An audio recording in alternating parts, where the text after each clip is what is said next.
नाम है एस के मुन्ना और आप देखना शुरू कर चुके हैं आपका अपना यूट्यूब चैनल इनक्रेडिबल मैथ्स। आज हम लोग मैट्रिसेस का सेकंड लेक्चर करेंगे। फर्स्ट लेक्चर में मैं आपको मैट्रिसेस से रिलेटेड बेसिक कंसेप्ट बताया था और मैट्रिक्स का एक्चुअल डेफिनेशन डिस्कस किया गया था।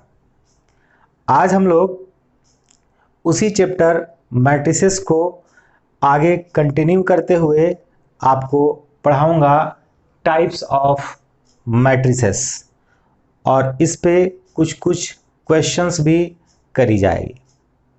तो आज हम आप लोगों को पढ़ाने के साथ साथ कुछ बताने भी आया हूं। जरा सोचिए, आप अपने घर से बाहर पटना जाते हैं, कोटा जाते हैं, यानी अपने घर से बाहर डिफरेंट जगह पे जाते हैं पढ़ने के लिए।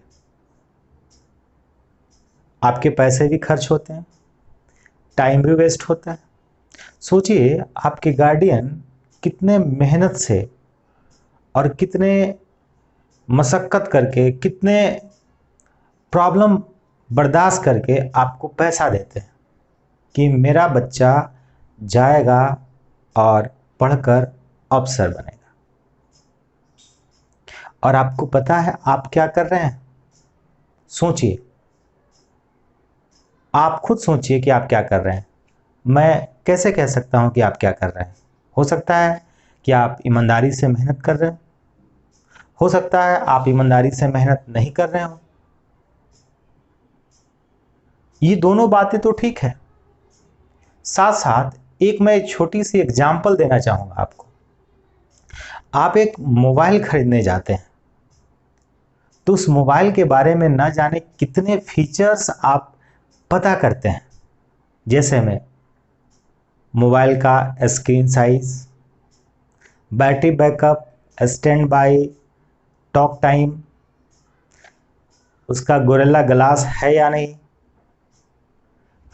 5G अपग्रेडेबल है या नहीं, न जाने ऐसे कितने फीचर्स आप पता करते हैं। जो मैं ये नहीं कह रहा हूं कि ये पता नहीं करना चाहिए, कीजिए, लेकिन मैं यहां बताना ये चाह रहा हूं कि जो आपका फ्यूचर नहीं बनाने वाला है, मोबाइल, जिस मोबाइल में अभी आप मेरा वीडियो देख रहे हैं, जो आपका फ्यूचर नहीं बनाने वाला है, आप उसके बारे में इतना फीचर पता करते हैं। और जहां आपका फ्यूचर बनने वाले हैं, यानी जहां आप जिस इंस्टीट्यूट में आप पढ़ते हैं, जिस टीचर के पास पढ़ते हैं, उनके बारे में आप पता नहीं करेंगे। मैं तो कह रहा हूं कि लॉकडाउन तो प्रॉब्लम है ही सबके लिए, लेकिन साथ ही साथ एक अच्छी चीज दे गया। ना जाने कितने सैकड़ों हजारों टीचर्स आज YouTube पे आ गए और मैं कह रहा हूं कि आज आपको कंपेयर करने का बहुत अच्छा मौका है। तो मैं आपसे हाथ जोड़ के विनती करता हूं आपके फ्यूचर के लिए कि आप कंपैरिजन कीजिए और अपने फ्यूचर को संवारिए। मैं किसी भी टीचर का प्रमोशन नहीं कर रहा हूं, मैं ये कह रहा हूं आप खुद डिसाइड कीजिए, खुद देखिए, कंपैरिजन कीजिए। एनीवे, हम लोग करते हैं अपने टॉपिक को स्टार्ट, क्योंकि मैं ज़्यादा बातें नहीं करता हूं, बात करता हूं केवल टॉपिक का। तो टॉपिक हमारा है आज का टाइप्स ऑफ मैट्रिसेस। तो स्टार्ट करते हैं। अच्छा, उन सभी बच्चों को मैं ये कहना चाहूँगा जो मेरा मैट्रिक्स का ये वीडियो फर्स्ट टाइम देख रहे हैं, वह प्ले लिस्ट में जाकर फर्स्ट वीडियो मैट्रिसेस का फर्स्ट लेक्चर जरूर देख लीजिए, तब सेकेंड लेक्चर पे आइए। राइट है? तो करते हैं स्टार्ट टाइप्स ऑफ मैट्रिसेस में। टाइप्स ऑफ मैट्रिसेस में सबसे पहले हम लोग डिस्कस करेंगे row matrix. Number first, row matrix. अब ये समझना है कि ये रो मैट्रिक्स होता क्या है। एक ऐसा मैट्रिक्स जिसमें केवल वन रो हो, ओनली वन रो हो। एक ऐसा मैट्रिक्स जिसमें केवल एक ही रो हो। ऐसे ऐसे कह सकते हैं, जैसे देखेंगे आप, ए है, बी है। अब देखिए तो इसमें केवल एक ही रो है, कंडीशन हमने कॉलम पे नहीं लगाया, कॉलम मोर देन वन हो सकता है, केवल हमने रो पर कंडीशन लगाया। तो ये हॉरिजॉन्टल रो होता है ना, तो जिस मैट्रिक्स में केवल एक ही रो हो उसे आप रो मैट्रिक्स बोलेंगे। तो it is an example of row matrix. यह एक रो मैट्रिक्स का एग्जाम्पल है। एग्री करते हैं? देन आगे एक और एग्जाम्पल लेते हैं। देखें 1 2 3, नोट कॉमा नहीं रहेगा, सॉरी। ये क्या है? यह भी एक रो मैट्रिक्स है। एक और एग्जाम्पल लेते हैं 1 2 3 4, यह भी एक रो मैट्रिक्स का एग्जाम्पल है। यहां पे लिखता हूं ऐसा, ए, यह भी एक रो मैट्रिक्स का एग्जाम्पल है। सर इसमें तो कॉलम भी एक हो गया, हमने तो कंडीशन लगाया रो पर ना, कॉलम पे तो कोई कंडीशन है ही नहीं। कोई कॉलम कुछ भी हो सकता है, एक भी हो सकता है, दो भी हो सकता है, तीन भी हो सकता है, हमने केवल कंडीशन रो पे लगाया है, तो एक ही रो होना चाहिए। तो चलो इसमें भी एक रो है, इसमें भी सिंगल रो है, इसमें भी सिंगल रो है, इसमें भी सिंगल रो है। तो ये जितने भी एग्जाम्पल दी गई है ये सभी रो मैट्रिक्स का एग्जाम्पल है। All are row matrices, right? Okay, अब जरा मैं इसका ऑर्डर चेक करूं तो ऑर्डर कैसा होगा डियर? 1/2 ऑर्डर। कैसे पता चला? नंबर ऑफ रोज को पहले एंड नंबर ऑफ कॉलम्स को बाद में, और बीच में क्रॉस लगाना है। और रीड कैसे करना है फिर से याद दिलाऊं? Not 1 into 2, 1/2, and this is a row matrix of order 1/3, and this is a row matrix of order 1/4, and this is also row matrix of order 1/1। तो एक चीज हमने मार्क करा कि जितने भी मैट्रिसेस हमने लिखा है सब में नंबर ऑफ रोज 1 है। यानी अगर हम कहें कि हमारा रो मैट्रिक्स का ऑर्डर किस टाइप का हो सकता है, तो ऐसे हो सकता है। मान लीजिए हमारे पास एक मैट्रिक्स है ए, अब इसका ऑर्डर 1/n ऑर्डर का हो, 1/n ऑर्डर का हो। n कोई भी नेचुरल नंबर हो सकता है, 1 भी हो सकता है, 2 भी हो सकता है, 3 भी हो सकता है। तो इस फॉर्मेट का कोई भी मैट्रिक्स होगा उसे रो मैट्रिक्स बोलेंगे। मैं यहीं तक आपका डेफिनेशन क्लियर कर देता, यहीं तक समझाता, ओके, क्लोज, पैक, लॉक लग गया नहीं? अरे भैया, आपको ऑब्जेक्टिव क्वेश्चन पूछा जा सकता है आपसे, और जब ऑब्जेक्टिव क्वेश्चन पूछा जाएगा तो डेफिनेशन नहीं पूछी जाती है मेरे दोस्त, आपसे सिंबॉलिकली कुछ मैटर दी जाती है और वहां से आपसे क्वेश्चन पूछी जाती है। जैसे अगर पूछा जाए, अगर इसका डेफिनेशन दिया जाए तो इस तरह से डेफिनेशन दीजिए, a matrix of order 1/m is called row matrix. ऐसा डेफिनेशन देंगे। अब इस पर ऑब्जेक्टिव क्वेश्चन एक क्रिएट हो सकता है ऐसे, a row matrix have order, 4 option दिया रहेगा। अब उस 4 ऑप्शन में ये बात आपका क्लियर नहीं होता तो आप कैसे लिखते? तो 1/m ऑर्डर का 1/m ऑर्डर टाइप कोई भी मैट्रिक्स होगा उसे आप रो मैट्रिक्स बोलेंगे। राइट है? क्लियर है? एंड अब आते हैं हम सेकंड पे। तो देखिए सेकंड पे कॉलम मैट्रिक्स, कॉलम मैट्रिक्स। अब देखिए ये कॉलम मैट्रिक्स क्या होता है, आप खुद से डिफाइन कर लिए होंगे मुझे उम्मीद है।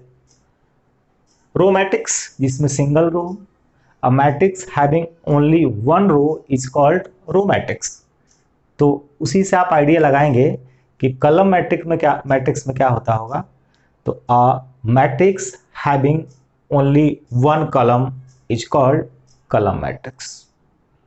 यानी कि अभी मैं यहां पे एक एग्जांपल लिया 2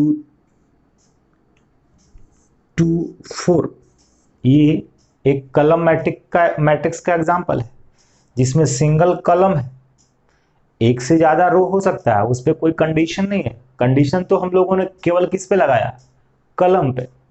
तो कलम सिंगल होना चाहिए। तो क्या 1 2 3 क्या ये कलम मैट्रिक्स का एग्जाम्पल है? बिल्कुल है। यहाँ पर ABCD, this is also an example of कलम मैट्रिक्स। अब यहां पर लिखा ये, क्या ये भी एक कलम मैट्रिक्स? डेफिनेटली। तो सर यहां तो रो बता रहे थे आप, बिल्कुल।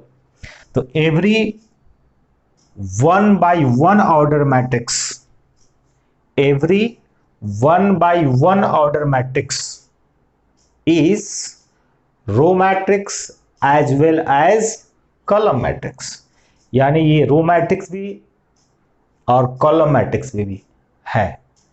इसको अकॉर्डिंग टू सर्कमस्टांसेस, यानी उस क्वेश्चन में उसे कैसे हम सोच रहे हैं उस पर डिपेंड करता है। आप इसे समटाइम रो मैट्रिक्स भी बोल सकते हैं और इसे समटाइम कॉलम मैट्रिक्स भी बोल सकते हैं। तो जितने भी 1 by 1 ऑर्डर का मैट्रिक्स है उसे आप रो मैट्रिक्स भी बोल सकते हैं और कॉलम मैट्रिक्स भी बोल सकते हैं। ध्यान में रहे, इसका डेफिनेशन देने से पहले एक और बात लिख दूं। Third one is singleton matrix. तो ये जो बताया गया आपको, ये वाली, फिर यहां पे ये वाली, ये दोनों क्या है, सिंगलटन मैट्रिक्स भी। यानी एक ऐसा मैट्रिक्स जिसमें केवल एक ही एलिमेंट हो, यानी every matrix of order 1 by 1 is called singleton matrix. तो पहले हम इस कॉलम मैट्रिक्स का डेफिनेशन लिख दें, फिर इस पे आते हैं वापस। तो कॉलम मैट्रिक्स खुद से आप डेफिनेशन बना लिए होंगे, मैट्रिक्स ऑफ ऑर्डर, जरा यहां से चुरा लें आइडिया आपके लिए। तो देखिए, तो ये बताएं जरा सा, 2 by 1 ऑर्डर का डेफिनेटली, क्योंकि नंबर ऑफ रोज को पहले लिखना होता है, क्रॉस का symbol, and number of column को बाद में। क्या ये 3 by 1 ऑर्डर का है? क्या ये 4 by 1 ऑर्डर का है? तो आपको क्या फॉर्मेट दिख रहा है कि कॉलम वाला पार्ट में 1 है। तो यहां लिख सकते हैं, अ matrix of order n by 1 is called column matrix, column matrix, right? तो कॉलम मैट्रिक्स समझ गए, जिसमें एक ही कॉलम हो, यानी एक ही हॉरिजेंटल हो, सॉरी वर्टिकल हो, वह कॉलम मैट्रिक्स। अब इसका भी डेफिनेशन लिख दें सिंगलटन का, अ matrix of order 1 by 1 is called singleton matrix, right? Okay. और नोट में बड़ा सा करके लिख लेना है आपको, नोट में बड़ा सा, ये सारा चीज नोट करने के बाद नोट में लिख देना है, singleton matrix is column matrix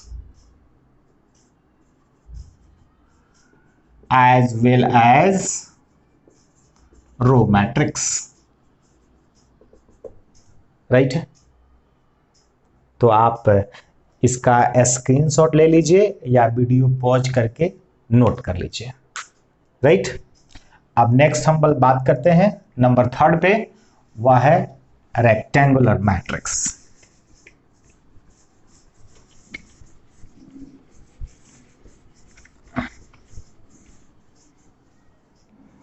तो देखिए यहां, 4th one is rectangular matrix.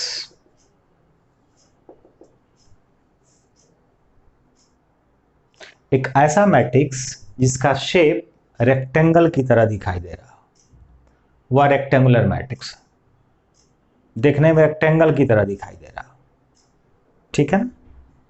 तो रेक्टेंगल की तरह दिखने वाला कैसा होगा, 1 2 3 4 5 6, देखिए तो जस्ट लुक लाइक रेक्टेंगल, इसको जरा देखें, A B C D E F, यह भी एक रेक्टेंगल की तरह दिखाई दे रहा है, बिल्कुल। अब जरा इसका ऑर्डर ढूंढिए क्या है, तो इसका ऑर्डर भाई 2/3 ऑर्डर का है, इसका ऑर्डर 3/2 का है, 3/2 ऑर्डर का है। अच्छा, कुछ और भी रेक्टेंगुलर मैट्रिक्स लिखते हैं, A B C D E F G H. अब यह मैट्रिक्स भी एक रेक्टेंगुलर मैट्रिक्स है, जरा इसका ऑर्डर देखें तो 2/4। अच्छा, एक चीज हम देख रहे हैं क्या, ये सभी तो रेक्टेंगुलर मैट्रिक्स का एग्जांपल है, तो इसमें हमने क्या चीज देखा कि रो और कॉलम, नंबर ऑफ रो और नंबर ऑफ कॉलम डिफरेंट है, सेम नहीं है, अलग अलग है। तो एक ऐसा मैट्रिक्स जिसमें number of rows and number of columns different हो, तो अ matrix of order A I J, matrix को तो आप ऐसे भी नोट करते हैं, इसका ऑर्डर बोल दिया m/n। A matrix, this matrix, ये वाला matrix is called rectangular matrix if m not equals to n। अगर नंबर ऑफ रोज और नंबर ऑफ कॉलम्स इक्वल नहीं है तो उस टाइप के मैट्रिक्स को आप रेक्टेंगुलर मैट्रिक्स बोलेंगे। ये जितनी भी एग्जाम्पल यहां दी गई है, यह सभी एग्जाम्पल है किसका, तो रेक्टेंगुलर मैट्रिक्स का। आई होप आपको रेक्टेंगुलर मैट्रिक्स समझ में आया होगा। अब जरा सा हम नेक्स्ट बात करते हैं नंबर 5 में, हॉरिजॉन्टल मैट्रिक्स।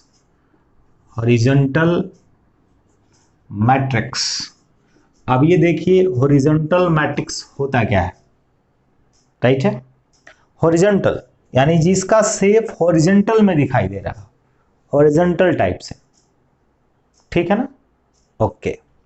तो हॉरिजॉन्टल में कौन कौन दिखाई दे रहा है, क्या इसको आप देख रहे हैं, हॉरिजॉन्टल दिख रहा है, देखने में ऐसे फ्लैट हॉरिजॉन्टल, ओके। ये भी दिखाई दे रहा है, लेकिन ये हॉरिजॉन्टल नहीं दिख रहा है, ये वर्टिकल दिख रहा है।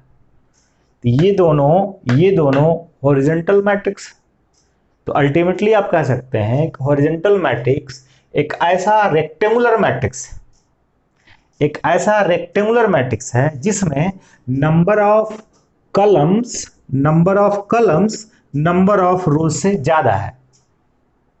तो आप लिख सकते हैं a rectangular matrix have,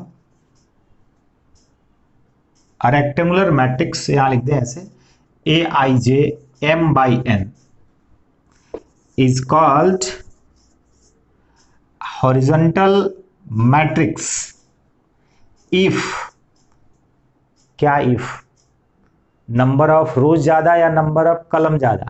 तो आप खुद फील कीजिए, नंबर ऑफ कॉलम ज्यादा हो तब ना फ्लैट हॉरिजॉन्टल बनेगा। तो नंबर ऑफ कॉलम ज्यादा, तो इसमें नंबर ऑफ कॉलम कौन है, n, और m क्या है, number of rose. If n greater than m, अगर n ग्रेटर देन m है तो यह वाला मैट्रिक्स ऑफ ऑर्डर m/n एक हॉरिजॉन्टल मैट्रिक्स कहलाएगा। इसका एग्जाम्पल ये दोनों हो सकता है, आप खुद ये एग्जाम्पल में ये दोनों नोट करेंगे। तो आई होप आपको समझ में आया होगा हॉरिजॉन्टल मैट्रिक्स क्या होता है।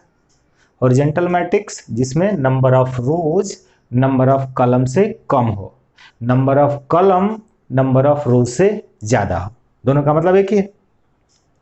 And sixth one is vertical matrix. तो वर्टिकल मैट्रिक्स आप खुद से समझ गए होंगे, मुझे बताने की ज़्यादा ज़रूरत नहीं है, आप खुद समझ गए होंगे। एक ऐसा मैट्रिक्स जो वर्टिकल दिख रहा है, वर्टिकल, तो वर्टिकल कब दिखेगा, तो आप खुद फील कीजिए, वर्टिकल तब दिखेगा जब number of rows number of column से ज़्यादा हो। तो खुद से डेफिनेशन लिख सकते हैं, फिर भी मैं लिख देता हूँ, a rectangular matrix is known as vertical matrix if number of rows is greater than number of columns। अगर ये हमारा मैट्रिक्स है ए I J M by N, तो ये मैट्रिक्स वर्टिकल मैट्रिक्स कहलाएगा जब नंबर ऑफ रोज ग्रेटर हो number of columns. तो ये matrix, this matrix is called vertical matrix if m greater than n। I hope समझ में आया होगा। हम लोग कोई बड़ी बात नहीं कर रहे हैं, एकदम छोटी छोटी बातें हो रही है, और ये पक्का आपके दिमाग में और आपकी आंखों में इसका पिक्चर बन रहा होगा। फटाफट आप इसे नोट कर लें, वीडियो पॉज करके या फिर स्क्रीनशॉट ले लें। तो come to the next, number 7।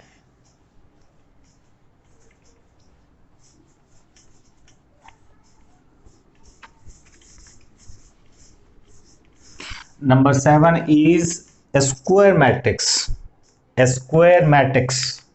Okay. A square matrix. देखिए स्क्वायर मैट्रिक्स, तो अभी थोड़ी देर पहले आपने देखा रेक्टेंगुलर मैट्रिक्स, और अभी हम लोग बात करने वाले हैं स्क्वायर मैट्रिक्स। तो रेक्टेंगुलर मैट्रिक्स जो लुक लाइक रेक्टेंगल, तो square matrix look like square. तो मैं यहाँ पे कुछ एग्जांपल्स लिखता हूँ। पहले ए लिखा, फिर यहाँ लिखा 1 2 3 4, फिर यहाँ पे लिखा 1 2 3 4 5 6 7 8 9, फिर यहाँ लिखा A B C D E F G H I J K L M N O P,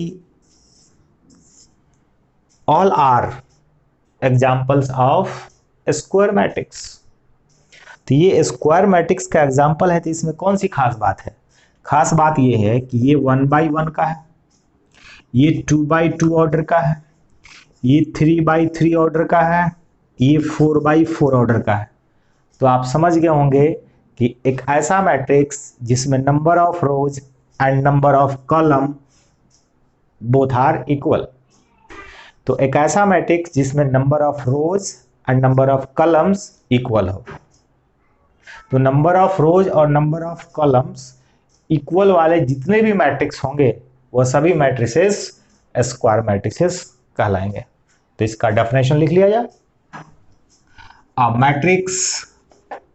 matrix A I J of order m by n is called a square matrix if। आपको एक और बात बता दें, जिस तरह से मैं आपको डेफिनेशन बता रहा हूं सिंबॉलिकली, भाषा में केवल लिखकर नहीं, ऐसे ही सीखेंगे तभी आप क्वेश्चन बना पाएंगे।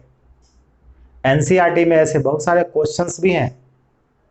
इवन एनसीईआरटी, दूसरी बात, दूसरे आगे की बुक की बात छोड़ दीजिए और स्टैंडर्ड बुक की बात छोड़ दीजिए, एनसीईआरटी में कुछ ऐसे क्वेश्चन हैं, जब तक ये छोटी छोटी जो बेसिक बातें हैं आप क्लियर नहीं रखेंगे तो आपको वह समझ में नहीं आएगा।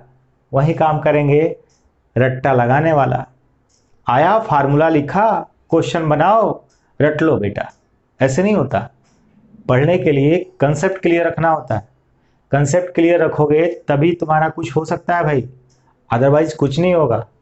आगे देखो, अ matrix of is called a square matrix if m is equal to n। मतलब कि ए आई जे लिखा और यहाँ m बाई m लिख दिया, यानी नंबर ऑफ रोज और नंबर ऑफ कॉलम इक्वल होगा तब ये स्क्वायर मैट्रिक्स होगा, अदरवाइज स्क्वायर मैट्रिक्स नहीं होगा। अदरवाइज में क्या होगा? रेक्टेंगुलर मैट्रिक्स, राइट है। तो हम एक न्यू एक टर्मोलॉजी को हम डिस्कस करेंगे, उसका नाम है प्रिंसिपल डायगोनल, या फिर इसे आप लीडिंग डायगोनल भी कह सकते हैं। लीडिंग डायगोनल ठीक है ना। ओके, मैं यहाँ पे एक मैट्रिक्स लिखता हूँ A11 A12 A21 A22। आप तो ये समझ ही रहे होंगे। अगर आप ये मेरा वीडियो फर्स्ट टाइम देख रहे हैं तो पिछला लेक्चर यानी मैट्रिक्स का फर्स्ट लेक्चर देखिए। और ये क्या है, A12 sorry A12 A13 A21 A22 A23 A31 A32 A33, right. एक और लिखता हूँ A11 A12 A13 A21 A22 A23 A31 A32 A33, यहाँ पे और छोटा A14 A24 A34 A41 A42 A43 A44, ठीक है ना। ओके, अब यहाँ ध्यान देंगे अच्छे से, ये सभी कैसा है, स्क्वायर मैट्रिक्स। क्या है, स्क्वायर मैट्रिक्स है। कैसे पता चला, क्योंकि ये वाला मैट्रिक्स 2x2 ऑर्डर का है, ये मैट्रिक्स 3x3 ऑर्डर का है, and this is 4x4 order matrix, right. Okay, आप अपना लेफ्ट हैंड का अपर कर्नर और राइट हैंड का लोअर कर्नर, तो लेफ्ट हैंड का अपर कर्नर और राइट हैंड का लोअर कर्नर, ये हुआ। इस दोनों को ज्वाइन करने वाला जो लाइन होगा, इस दोनों को ज्वाइन करने वाला जो लाइन होगा, यही लाइन एक्चुअली में प्रिंसिपल डायगोनल या लीडिंग डायगोनल कहलाता है। तो यहां भी आप कह सकते हैं कि यह भी आपका प्रिंसिपल डायगोनल होगा, डेफिनेटली ये वाला भी एक प्रिंसिपल डायगोनल होगा। जरा यहां पे एक छोटा सा एग्जांपल लेते हैं, A11 A12 A13 A21 A22 A23, यह एक मैट्रिक्स है। अब जरा सा आप देखिए, लेफ्ट हैंड का अपर कर्नर और राइट हैंड का लोअर कर्नर लीजिए और ज्वाइन करने की कोशिश कीजिए, तो ये लाइन पता चला कि बीच में एक एलिमेंट को मिस कर दिया, तो ये प्रिंसिपल डायगोनल नहीं कहलाएगा। तो ये मैट्रिक्स रेक्टेंगुलर है और ये सभी मैट्रिसेस स्क्वायर है। डेफिनेटली आप सही समझे, मतलब प्रिंसिपल डायगोनल केवल स्क्वायर मैट्रिसेस का हो सकता है, दूसरे मैट्रिसेस का प्रिंसिपल डायगोनल नहीं होता है। Means only square matrices have principal diagonal और लीडिंग डायगोनल। ओके, एक और चीज हम लोगों ने मार्क करा यहाँ पे, ये प्रिंसिपल डायगोनल पे लाई करने वाला जितने भी एलिमेंट्स हैं उसे डायगोनल एलिमेंट्स कहते हैं। Note down, all elements lie on principal diagonal are called diagonal elements. अब इस डायगोनल एलिमेंट्स में कुछ खास बात दिखाई दे रही है, क्या क्या, 1 1 2 2, यानी row, position of row, position of column same है। 1 1 2 2 3 3, position of row, position of column same है। 1 1 2 2 3 3 4 4, यानी position of row and position of column same है। तो इसका मतलब आप कह सकते हैं डेफिनेशन में इस प्रिंसिपल डायगोनल का या लीडिंग डायगोनल जो कह रहे हैं, इसका डेफिनेशन मैं यहाँ लिख रहा हूँ, जगह हमारे पास कम है तो इस वाले का डेफिनेशन यहाँ लिख रहा हूँ, ध्यान में रखेंगे नोट करने के टाइम। इसका डेफिनेशन यहाँ पे, ठीक है ना। तो यहाँ पे लिख देता हूँ PD नॉट प्रतियोगिता दर्पण प्रिंसिपल डायगोनल, राइट। तो a line along elements AIJ, इसका मतलब समझते हैं, फॉर ऑल मतलब सभी के लिए, for all I is equal to J, यानी I is equal to J वाले एलिमेंट के अलोंग जितने भी लाइन है, जो लाइन है इज कॉल्ड प्रिंसिपल डायगोनल और लीडिंग डायगोनल। आप समझ गए होंगे अलाइन। अब देखिए, हम सीधे कह सकते हैं कि लेफ्ट हैंड के अपर कर्नर और राइट हैंड के लोअर कर्नर को ज्वाइन करने वाले लाइन को प्रिंसिपल डायगोनल कहते हैं। कोई दिक्कत नहीं है, सही था। लेकिन इस तरह से समझाने का मेरा मतलब था कि जो भी आपके ऑब्जेक्टिव क्वेश्चंस तैयार होंगे, इवन बहुत सारे सब्जेक्टिव क्वेश्चंस भी आपको मिलेंगे, मैं बार बार रिपीट कर रहा हूँ, एनसीईआरटी में आपको मिलेगा और मैं आपको दिखाऊंगा आगे। तो देखिए, अ line along element A I जे, जिसमें आई बराबर जे होना चाहिए, जिसमें आई बराबर जे होना चाहिए, आई बराबर जे होना चाहिए, आई बराबर जे होना चाहिए, आई बराबर जे होना चाहिए, is called principal diagonal. Repeat करते हैं फिर से, I repeat, a line along element A I J where I is equal to J is called principal diagonal. ये प्रिंसिपल डायगोनल, जिसको लीडिंग डायगोनल भी बोलते हैं, ये बहुत इंपॉर्टेंट है, इस बात को समझना, इसलिए 2-3 बार मैंने रिपीट करा है। ओके, तो अब मैं साइड हो जाता हूं, आप इसका स्क्रीनशॉट ले लीजिए या फिर वीडियो पॉज करके फटाफट नोट कर लीजिए। राइट है, okay, and come to the next. Numbering तो अब मिस कर गया हमने, शायद नंबरिंग है, ये प्रिंसिपल डायगोनल एक टॉपिक था, लेकिन स्क्वायर मैट्रिक्स का नंबरिंग मिस कर गया। नंबरिंग छोड़े, हम लोग केवल स्टार मार्क लगाकर डिफाइन करते जाएंगे, या फिर जब आप नोट करेंगे तो आप नंबरिंग लगा लेंगे। राइट, मैं नंबरिंग मिस कर गया। अब हम लोगों ने समझ गया प्रिंसिपल डायगोनल। जब प्रिंसिपल डायगोनल समझ गए हैं, तो now it's time to move to understanding diagonal matrix.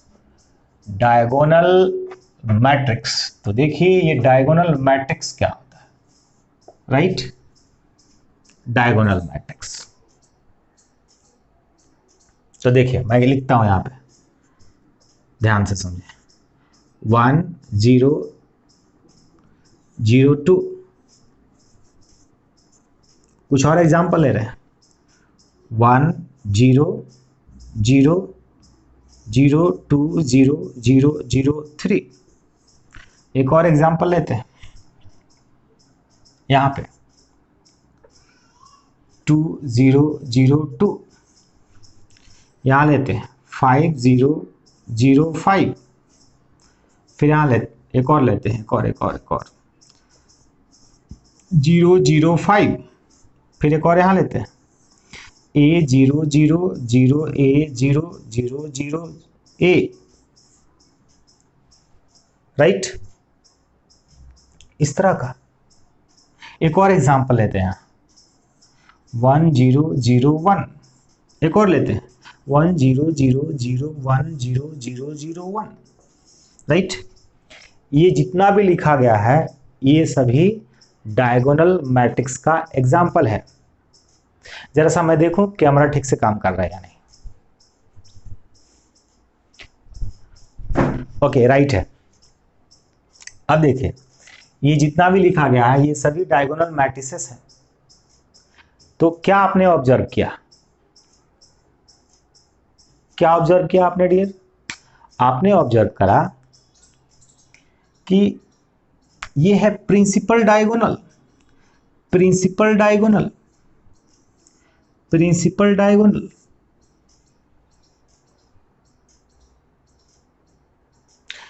ठीक है ना? अच्छा, एक और एग्जांपल लेते हैं यहां पे, A 0 0 0। एक और एग्जांपल लेते हैं, A 0 0 0 B 0 0 0 0। ये सभी प्रिंसिपल डायगोनल मैट्रिसेस हैं। तो एक चीज हम लोगों ने, अभी इस पे बाद में आते हैं, पहले इसको देखिए।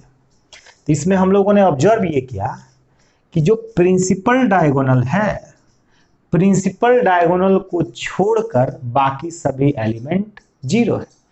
प्रिंसिपल डायगोनल के ऊपर, प्रिंसिपल डायगोनल के नीचे, प्रिंसिपल डायगोनल के ऊपर, प्रिंसिपल डायगोनल के नीचे सभी एलिमेंट 0 है। कंडीशन कहां लगा है डियर? ध्यान में रखना इस बात को, ये बहुत छोटी सी एक मार्केबल बात है। क्या कहा हमने? प्रिंसिपल डायगोनल के ऊपर और प्रिंसिपल डायगोनल के नीचे सभी एलिमेंट 0 हो। कंडीशन कहां लगा? ऊपर और नीचे। प्रिंसिपल डायगोनल पे कंडीशन नहीं लगा हुआ है, तो मैं लगाऊंगा अभी। प्रिंसिपल डायगोनल के ऊपर सभी एलिमेंट जीरो, ऊपर सभी एलिमेंट जीरो, प्रिंसिपल डायगोनल के नीचे सभी एलिमेंट जीरो, और प्रिंसिपल डायगोनल के जो एलिमेंट्स हैं उसमें से कम एक एलिमेंट का, कम से कम एक एलिमेंट ऐसा हो जो नॉन जीरो होना चाहिए। जैसे यहां देखिए, कम से कम एक एलिमेंट ऐसा हो जो नॉन जीरो होना चाहिए। ये प्रिंसिपल डायगोनल है, इसमें भी एक एलिमेंट जीरो है ना, बिल्कुल हो सकता है, कोई दिक्कत नहीं है। प्रिंसिपल डायगोनल के एलिमेंट में भी जीरो आ सकते हैं, लेकिन कम से कम एक एलिमेंट ऐसा हो जो नॉन जीरो हो। जैसे मान लिया कि ये बी है, यहां भी मैं चाहूं तो जीरो दे दूं, लेकिन एक एलिमेंट ऐसा है जो नॉन जीरो होना चाहिए, तभी वह डायगोनल मैट्रिक्स होगा। ओके, अब एक बार यहां पे एक और चीज रिपीट करते हैं। A11, A12, A13, A21, A22, A23, A31, A32, A33, right. अब देखिए, ये है हमारा प्रिंसिपल डायगोनल। प्रिंसिपल डायगोनल के ऊपर, अब प्रिंसिपल डायगोनल के नीचे, दोनों में देखिए I और J इक्वल नहीं है, I और J इक्वल नहीं है। केवल प्रिंसिपल डायगोनल में ही I और J इक्वल होता है, बाकी में इक्वल नहीं होता है। तो हम कह सकते हैं आ स्क्वायर मैट्रिक्स, देखिए ये अपने आप में सभी क्या है, एक स्क्वायर मैट्रिक्स। इसलिए स्क्वायर मैट्रिक्स है क्योंकि प्रिंसिपल डायगोनल स्क्वायर मैट्रिक्स का ही होता है, और इन सभी में प्रिंसिपल डायगोनल एग्जिस्ट कर रहा है, और तभी एग्जिस्ट करेगा जब ये स्क्वायर मैट्रिक्स होगा। तो अपने आप में डायगोनल मैट्रिक्स एक स्क्वायर मैट्रिक्स है। तो एक ऐसा स्क्वायर मैट्रिक्स जिसमें वह सभी एलिमेंट जीरो हो जिसमें I इक्वल टू J नहीं होना चाहिए। तो लिख सकते हैं a matrix AIJ, a square matrix लिखना चाहिए मुझे, a square matrix AIJ is called diagonal, DM, diagonal matrix if I not equal to 0, if Aij equal to 0 for all I not equal to J। यानी वह सभी element zero होना चाहिए जिसमें I और J इक्वल नहीं हो। ये सिंबॉलिक डेफिनेशन है। अगर भाषा में कहें तो क्या कहेंगे, all elements except principal diagonal are zero, then this square matrix is called diagonal matrix। ये वाली बात मार्क करेंगे, डायगोनल का सभी एलिमेंट जीरो नहीं हो सकता है, लेकिन उसमें से कुछ एलिमेंट जीरो हो भी जाए तभी भी वो डायगोनल मैट्रिक्स है। इस बात को नोट करना, ये बात किसी भी बुक में साफ साफ नहीं लिखी गई, तो ध्यान देना इस पर। आई होप डायगोनल मैट्रिक्स आपको समझ में आया है। तो हम बात करते हैं अब आगे की, ठीक है ना। तो देखिएगा, next one is scalar matrix, right. Next is numbering आप खुद से करेंगे, मैं नंबरिंग मिस कर गया हूं, आप नंबरिंग खुद करेंगे। स्केलर मैट्रिक्स, स्केलर मैट्रिक्स, ठीक है ना। स्केलर मैट्रिक्स अपने आप में एक डायगोनल मैट्रिक्स होता है, अपने आप में एक डायगोनल मैट्रिक्स होता है, देखिएगा ध्यान से। लेकिन जो डायगोनल के जो एलिमेंट्स हैं वह सेम सेम होना चाहिए। जो यहां पर एग्जांपल दिया था A0 0 0 A 0 0 0 A, ठीक है। B 0 0 0 0 0 0 B 0 0 0 0 B 0 0 0 0 B, ये तीनों एग्जांपल स्केलर मैट्रिक्स। तो आप खुद समझ रहे हैं कि अपने आप में ये एक डायगोनल मैट्रिक्स है, लेकिन इसमें कुछ खास बात है, इसीलिए इसका नाम अलग है। खास बात यह है कि एक ऐसा डायगोनल मैट्रिक्स जिसके प्रिंसिपल डायगोनल के सभी एलिमेंट्स सेम हो। तो पहले स्केलर मैट्रिक्स होने के लिए पहले इसे क्या होना पड़ेगा, डायगोनल मैट्रिक्स। और डायगोनल मैट्रिक्स होने के लिए पहले क्या होना पड़ेगा, स्क्वायर मैट्रिक्स। ठीक है, यहां पर हमने एक मैट्रिक्स लिया AIJ, इसको हमने कहा ये स्क्वायर मैट्रिक्स है। कैसे आपको पता चला? MM, row number of rows number of column same, तो ये एक स्क्वायर मैट्रिक्स। अब ये स्क्वायर मैट्रिक्स पहले इसको डायगोनल होना पड़ेगा, तो डायगोनल होने के लिए क्या बताया? AIJ equal to 0 for all I not equal to J। Diagonal matrix होने के लिए ये बात तो हो गई। जब ये बात हो गई तो साथ ही साथ दूसरी कौन सी बात होनी चाहिए कि diagonal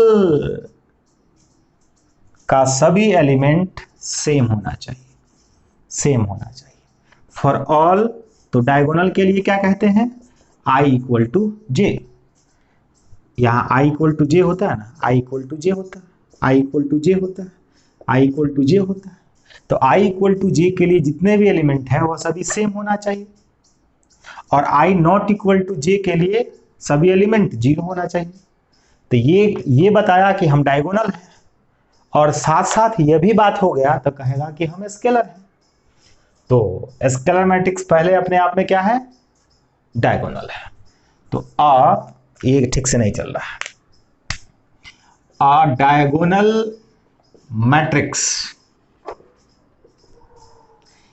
AIJ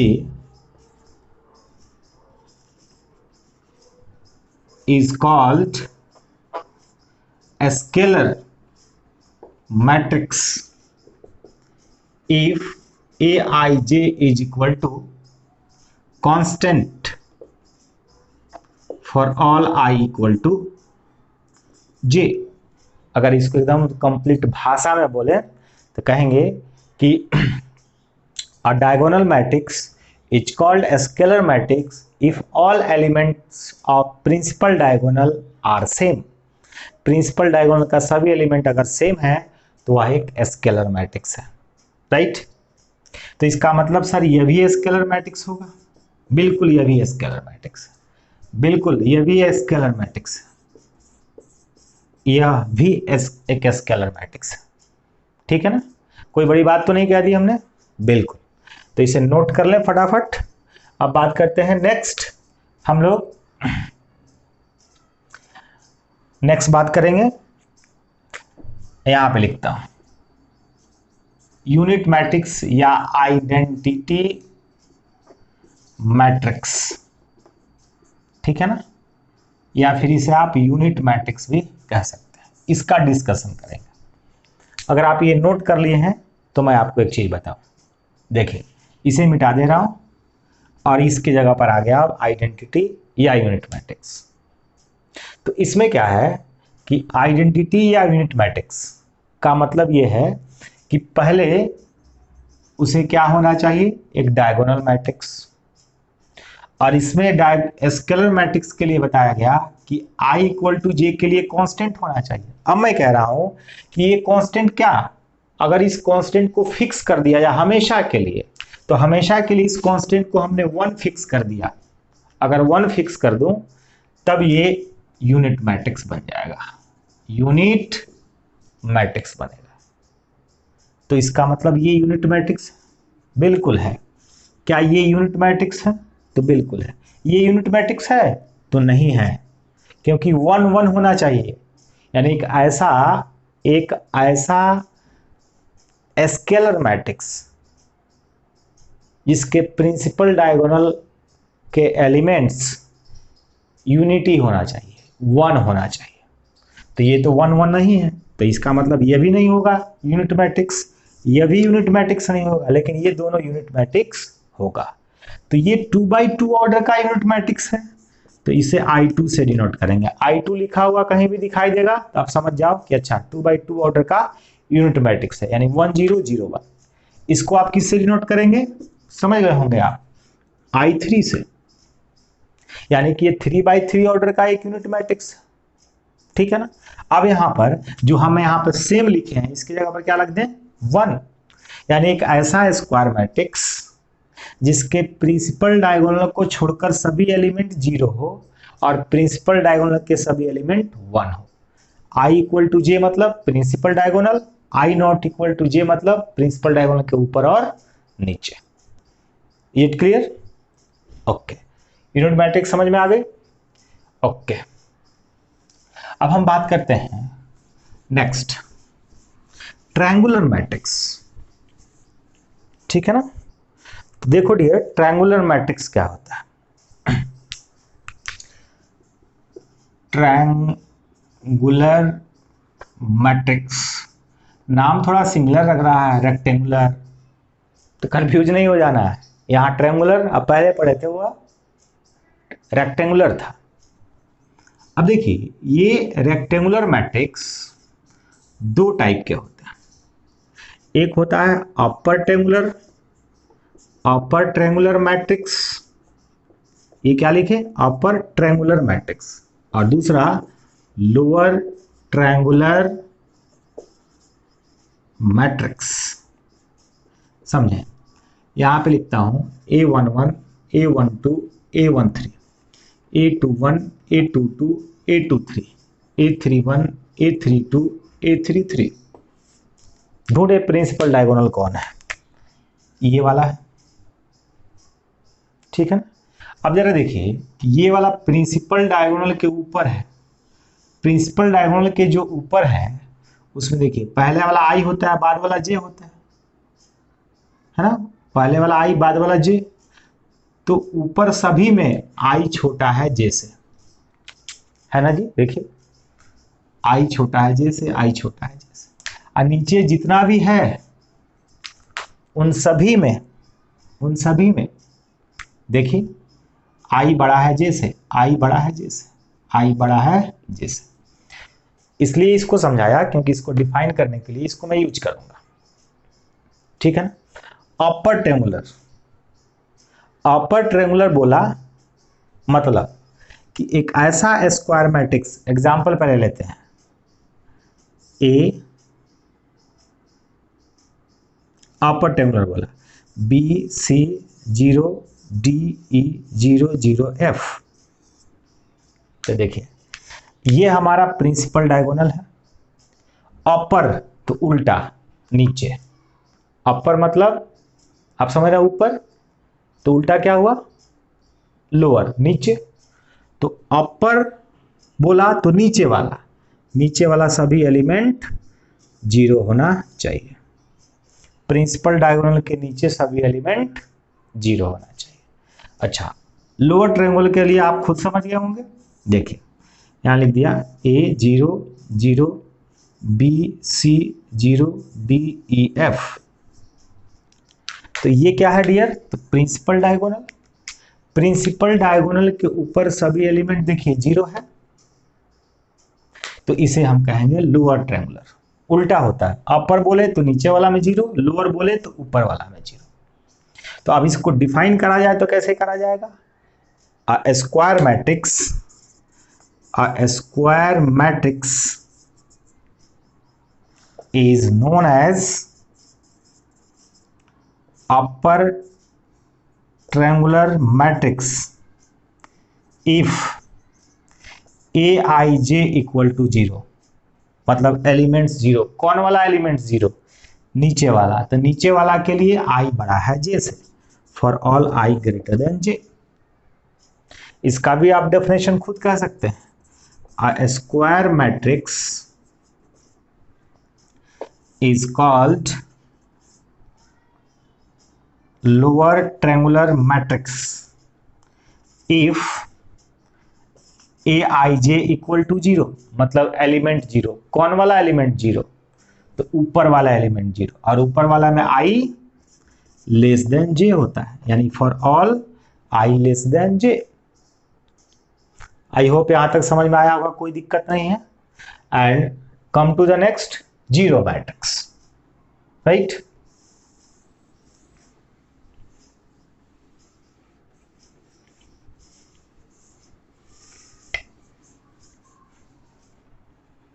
next, zero matrix. एक ऐसा मैट्रिक्स जिसके सभी एलिमेंट 0।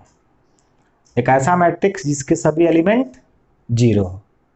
उसका ऑर्डर कुछ भी हो सकता है, ऑर्डर फिक्स नहीं है, ऑर्डर कुछ भी हो सकता है।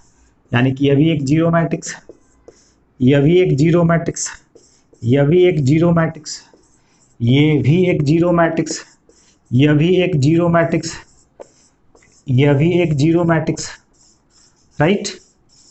यानी कि irrespective of their order, if all elements of a matrix are zero, then matrix is called zero matrix.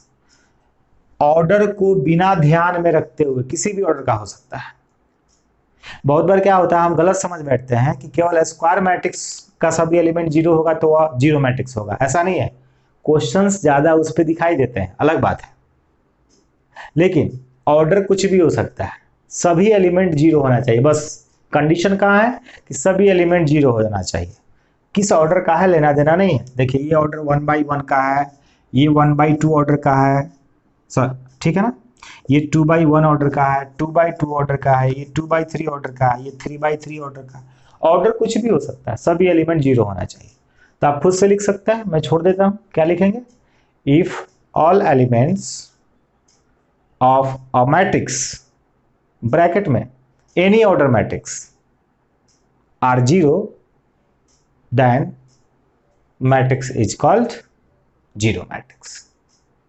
और जीरो मैट्रिक्स को डिनोट करने के लिए, जैसे इसको डिनोट करना है तो यहां पे लिख देंगे 0 1/1। ये क्या हो गया, 0 1/2। इसको क्या लिखेंगे, 0 2/1, राइट। इसको क्या लिखेंगे, 0 2/2। इसको लिखेंगे 0 2/3। इसको लिखेंगे 0 3/3, है ना। तो जीरो लिखकर ऑर्डर लिखा हो तो समझ में आ जाएगा, अच्छा किस ऑर्डर का हुआ जीरो मैट्रिक्स है। तो इसको कहेंगे 2/2 ऑर्डर का जीरो मैट्रिक्स है, इसको कहेंगे 2/3 ऑर्डर का जीरो मैट्रिक्स है, इसको कहेंगे 3/3 ऑर्डर का जीरो मैट्रिक्स है, ये 2/1 ऑर्डर का जीरो मैट्रिक्स है, ये 1/2 ऑर्डर का जीरो मैट्रिक्स है, ये 1/1 ऑर्डर का जीरो मैट्रिक्स है, राइट। ओके, नेक्स्ट बात करते हैं कंपैरेबल मैट्रिसेस, ठीक है ना। अच्छा, जरा सा कंपैरेबल मैट्रिसेस आने से पहले हम एक छोटी सी बात अलग से टर्म को डिस्कस कर दें। ट्रेस ऑफ मैट्रिक्स क्या होता है, trace of matrices, trace of matrix, है ना। देखिए केवल स्क्वायर मैट्रिक्स का ही ट्रेस निकलता है, दूसरे का नहीं। तो स्क्वायर मैट्रिक्स में AI, A11, A12, A13, A21, A22, A23, A31, A32, A33, केवल स्क्वायर मैट्रिक्स का ही ट्रेस निकलता है। अब ट्रेस क्या होता है एक्चुअली, ये क्या है भाई, तो प्रिंसिपल डायगोनल। प्रिंसिपल डायगोनल के जितने भी एलिमेंट है इसको ऐड करा दो, इसी को ट्रेस ऑफ, ये मान लो मैट्रिक्स ए है तो इसको कहेंगे ट्रेस ऑफ मैट्रिक्स ए। तो किसको ऐड कर रहे हैं, प्रिंसिपल डायगोनल को। और प्रिंसिपल डायगोनल के जो भी एलिमेंट्स है उसमें आई और जे बराबर होता है। तो क्या कर रहे हैं, ऐड कर रहे हैं, यानी समेशन ऐड कर रहे हैं। ऐड मतलब summation AIJ for all I equal to J, for all I equal to J is called trace of matrix A. तो किसी भी मैट्रिक्स का ट्रेस मतलब sum of principal diagonal, sum of principal diagonal. तो प्रिंसिपल डायगोनल किस में आता है, तो स्क्वायर मैट्रिक्स में। तो केवल स्क्वायर मैट्रिसेस का ही ट्रेस निकाली जाती है, केवल स्क्वायर मैट्रिक्स का ही ट्रेस होता है, बाकी दूसरे का ट्रेस नहीं होता, राइट है। Come to the next, comparable matrices. Comparable matrices, अब देखें ये कंपैरेबल मैट्रिसेस क्या है। Two matrices,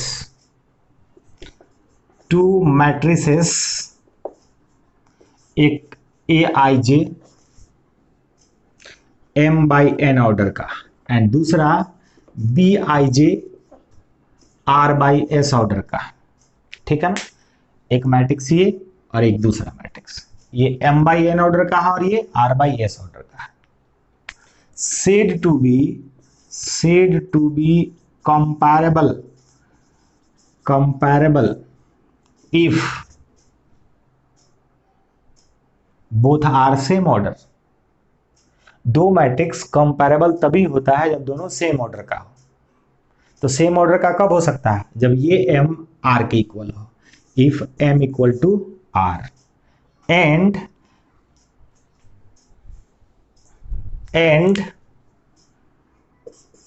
r is equal to n is equal to s। जब दो मैट्रिसेस सेम ऑर्डर का हो तो उसे हम कंपैरेबल मैट्रिसेस बोलते हैं। तो सेम ऑर्डर होने के लिए ये वाला m इस r के बराबर होना चाहिए और ये वाला n इस s के बराबर होना चाहिए, तब ना दोनों सेम ऑर्डर का होगा। तो वही लिखा, two matrices this and this said to be comparable if m equal to r and n equal to s। Right है। एग्जाम्पल, अब जरा बताइए, एक मैट्रिक्स मैंने लिखा a इक्वल टू यहाँ पर 1 2 3 4 एंड b लिखा 1 3 ए बी। बताएं कि ये दोनों कंपैरेबल है कि नहीं? बिल्कुल कंपैरेबल है। क्यों कंपैरेबल है? Because both are same order. Same order का है क्योंकि ये भी 2/2 का है और ये भी 2/2 ऑर्डर का है। अब जरा बताइए 1 2 3 2 4 6 A equal to and B is equal to 1 2 3 4। Here A and B are comparable और नॉट? तो कंपैरेबल नहीं है। क्यों नहीं है? क्योंकि ये है 2/3 ऑर्डर का और ये है 2/2 ऑर्डर का, दोनों सेम ऑर्डर का नहीं है। तो कंपैरेबल होने के लिए दोनों सेम ऑर्डर का होना चाहिए। राइट है। आप होप आप समझ गए होंगे कंपैरेबल। राइट है। ओके, इसे रब कर दें, नोट कर लें आप। Come to the next, last one is equal matrices. Equal matrices समझे, इक्वल मैट्रिसेस क्या होता है? ठीक है ना। टू मैट्रिसेस लिख देता हूं वहां पे, to matrices A I J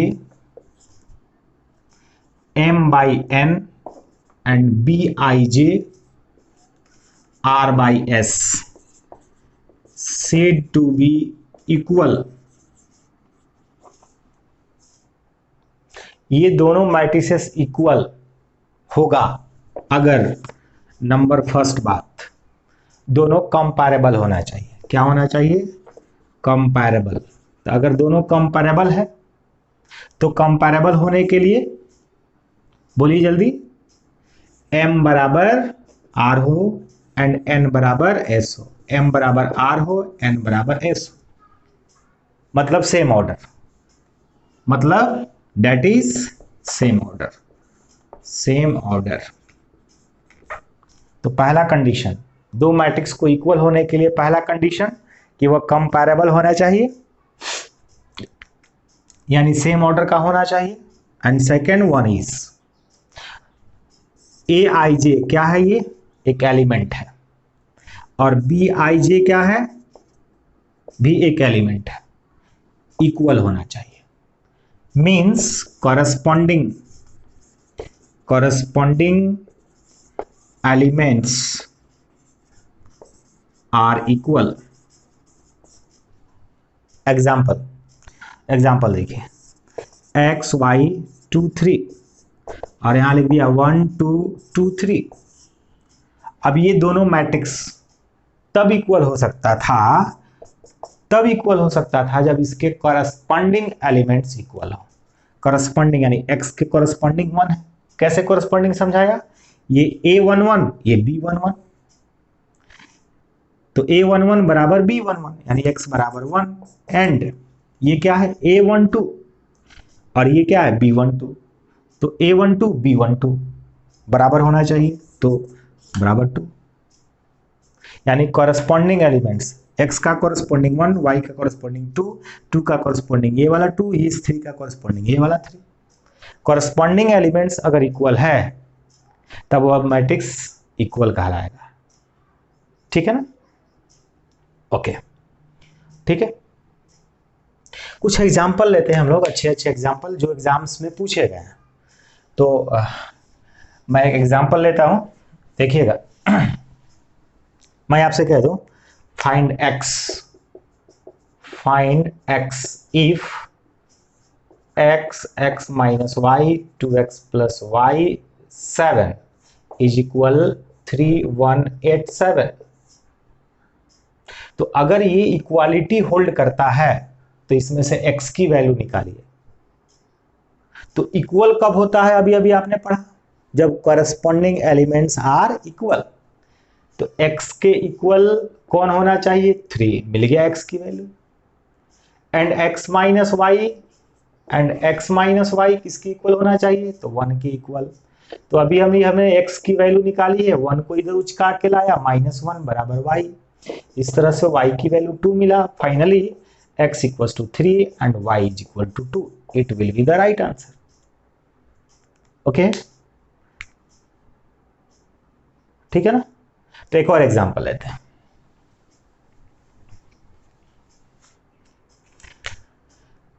number 2 is 15x plus y 2y is equal 15 8x minus y 3। ठीक है ना। तब आपको x और y की वैल्यू निकालना। तो इसमें से x और y की वैल्यू कैसे निकालेंगे, आप देखिए, 2 मैट्रिसेस इक्वल तब होते हैं जब उसके कॉरस्पॉन्डिंग एलिमेंट्स इक्वल है। तो ये 15, ये 15 सही है। ये x प्लस वाई और इधर 8 है, तो 8 के बराबर होना चाहिए। एंड साथ ही साथ यहां से ये y और ये 3, सर इसको भी तो ले सकते थे। तो y गो थ्रू लॉन्ग, जब इजिली मुझे यहाँ y की वैल्यू मिल रहा है, हम इसको भी लेंगे तो आएगा, कोई दिक्कत नहीं है। लेकिन इसको इसलिए लिया कि मुझे आसानी से y की वैल्यू मिल सकता था। तो क्यों हम लंबा करेंगे। तो y वैल्यू मिला, पुट कर लिया इसमें, x भी मिल जाएगा। तो x इक्वल्स टू क्या हो जाएगा, 5। Therefore x equals to 5 and y is equal to 3 will be the right answer. Right, okay. Next, come to the next question. Next question होगा आपका 2a प्लस बी ए minus 2b। इसमें a और b की, a b और c d की value निकालनी। 4c plus 3d equal 4 minus 3। ये NCERT में भी है और ये क्वेश्चन पूछी भी गई है। ठीक है, तो आपको इसमें a b c और d की वैल्यू निकालनी है। तो ये 2 मैट्रिसेस इक्वल है। तो इक्वल कब होते हैं आपको पता है, जब इसके कॉरस्पॉन्डिंग एलिमेंट्स इक्वल, यानी कि 2a plus b equal 4, equation first मिला। उसी तरह से a minus 2b equal -3, equation second मिला। Right, and 5c minus d equal 11 मिला, equation 3। 4c plus 3d equal 24 मिला, इक्वेशन 4। इस चारों इक्वेशन को सॉल्व करके हम a b c d का वैल्यू निकाल सकते हैं।